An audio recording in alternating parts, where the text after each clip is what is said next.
Olá, boa tarde. Sejam bem-vindos a mais uma edição de Mercado e Companhia. Vamos aos destaques de hoje. Tornados e temporais atingem os Estados Unidos. Em algumas áreas, o plantio foi paralisado por causa dos problemas climáticos. Ministra da Agricultura afirma que o Plano Safra vai priorizar pequenos e médios produtores, mas subsídios ainda dependem de aprovação de um projeto de lei no Congresso. É fundamental para a agricultura isso, para garantir a subvenção do Plano Safra. Colheita do café atinge 16% da área e o ritmo dos trabalhos está acima da média dos últimos anos. Projeto de lei que proíbe a pulverização aérea em Mato Grosso recebe um parecer contrário da Comissão de Meio Ambiente. Tudo isso e mais, agora, Mercado e Companhia está no ar.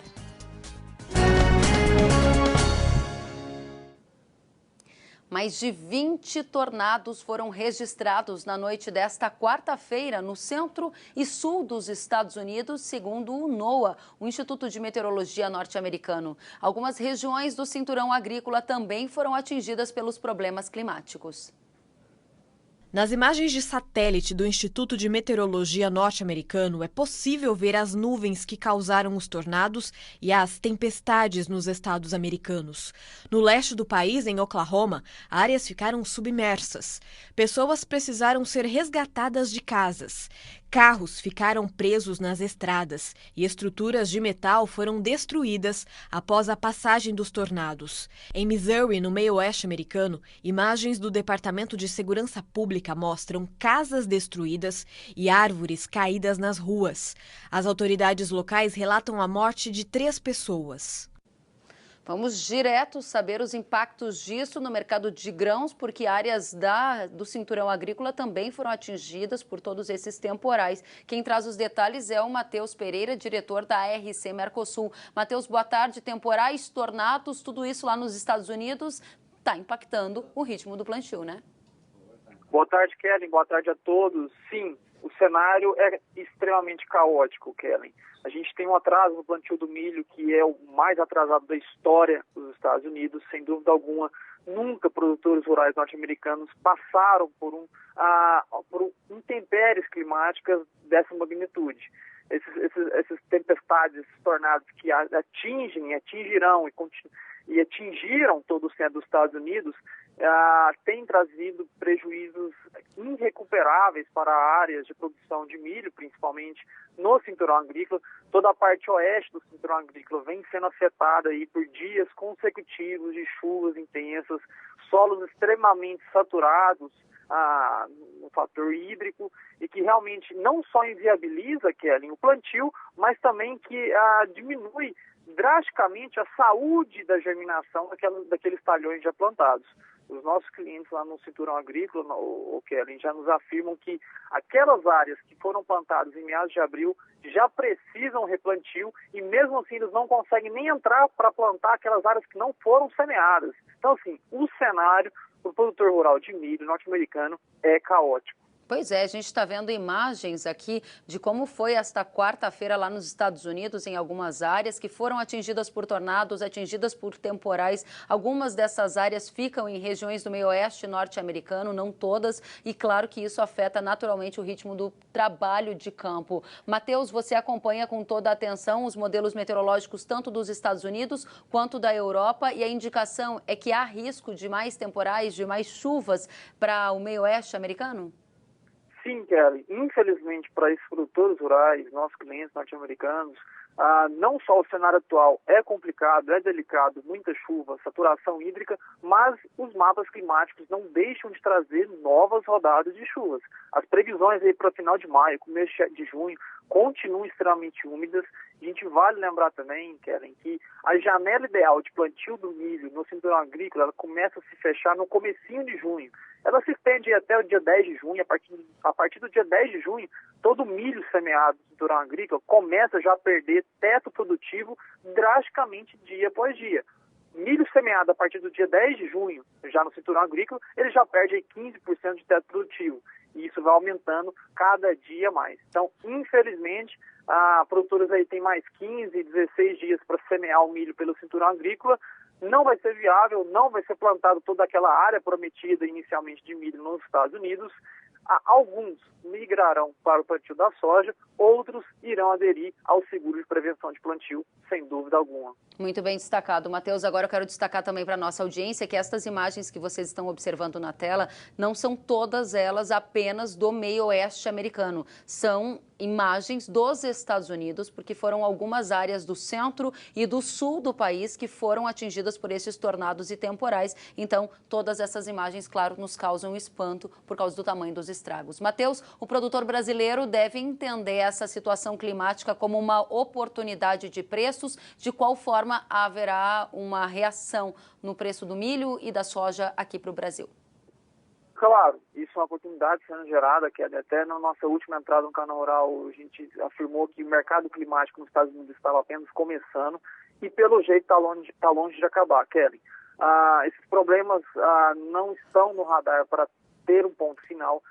O nosso chefe meteorológico, o Dr. Scott Wilkins, ele vem afirmando que não só agora o problema é visível, é atual, mas também durante o verão norte-americano, que se começa aí no finalzinho de junho e se estende até o final de agosto, durante o verão norte-americano, que é o período mais crítico ainda para a safra dos Estados Unidos, onde o milho entra em polinização, a soja entra em estágio de enchimento de grão, esse período também traz mapas climáticos com problemas, com excesso de chuvas, e vai trazer novas oportunidades de preços na CBOT, que consequentemente irá refletir sim em preços no Brasil.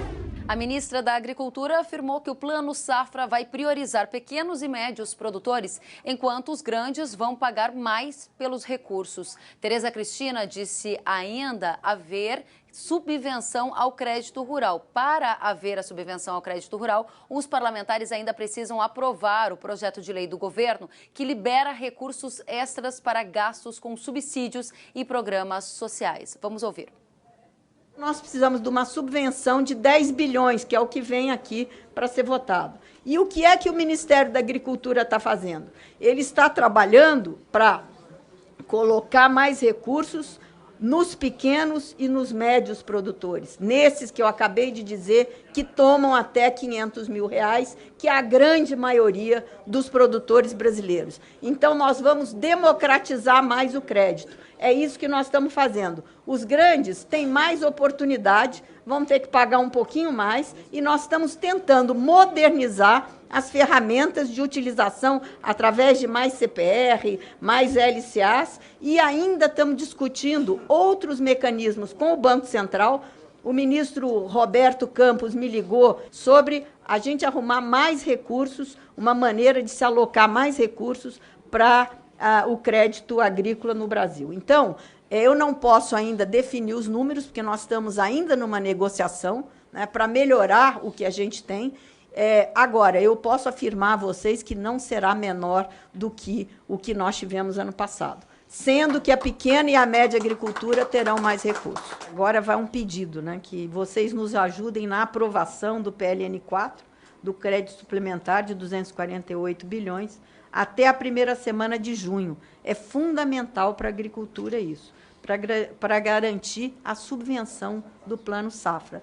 Esses 10 bi e meio, sei lá quanto que vem, que eu espero que seja 11 e não 10, a gente precisa até junho, porque senão nós não teremos esse recurso garantido para fazer a subvenção aí do nosso recurso do Plano Safra.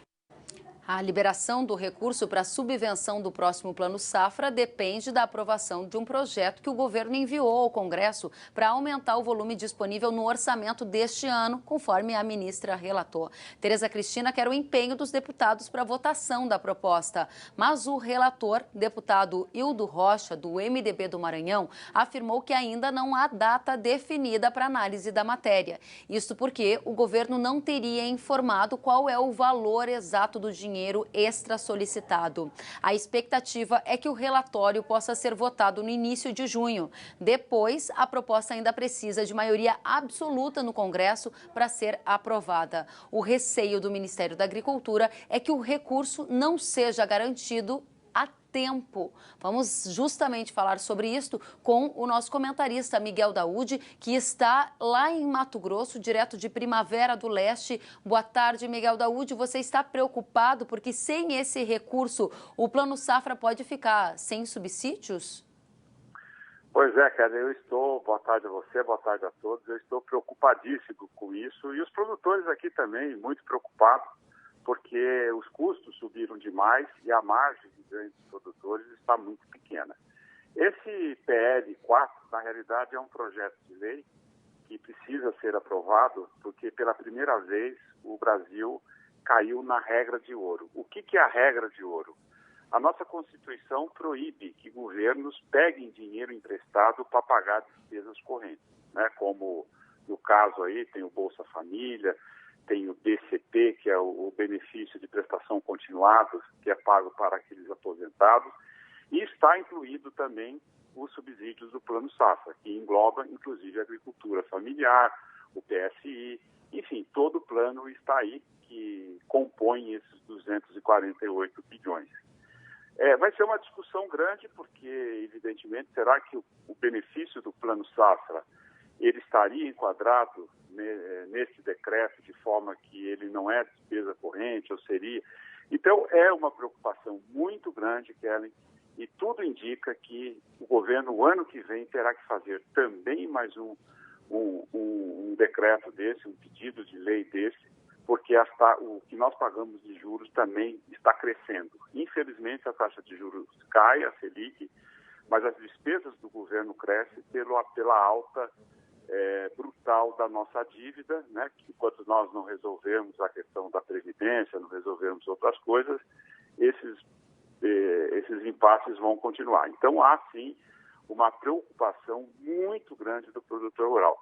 Eu gostaria até de fazer uma sugestão para os nossos amigos produtores. Olha, pessoal, esqueçam, tem que buscar a independência do governo.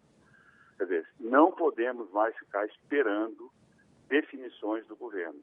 Tem que pensar, rever a forma de comercializar, rever a forma de investir, tentar se capitalizar, buscar uma independência maior, porque pelo que nós estamos vendo, esses projetos aí vão ter que continuar por mais 2 ou 3 anos.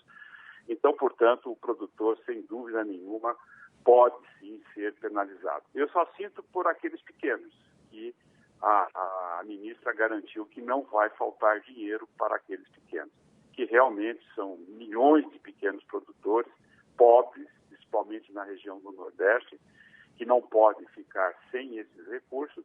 Mas, enfim, Kelly, nós estamos numa situação muitíssimo complicada em decorrência da falta de recursos. Financiamento de máquina, tudo isso acaba correndo um sério risco. E o custo, evidentemente, por essa outra forma, aumenta. Kelly, se você pegar R$1.000 e pedir para o banco emprestar para alguma pessoa sem cobrar nenhum tostão de juros, só de impostos, 22%. Então, essa questão do spread tem que ser revista. Quando fala, nós vamos pegar dinheiro a juros livres, é impossível. A agricultura brasileira não tem rentabilidade operacional para pagar essas taxas de juros. No momento em que nós estamos sofrendo uma crise internacional de queda nos preços das commodities, uma valorização rápida do dólar, que aumenta os custos, o produtor rural tem que rever a forma de conviver com essa situação, porque o governo realmente não tem mais o que fazer. Sentiu falta de algum conteúdo? Acesse canalrural.com.br.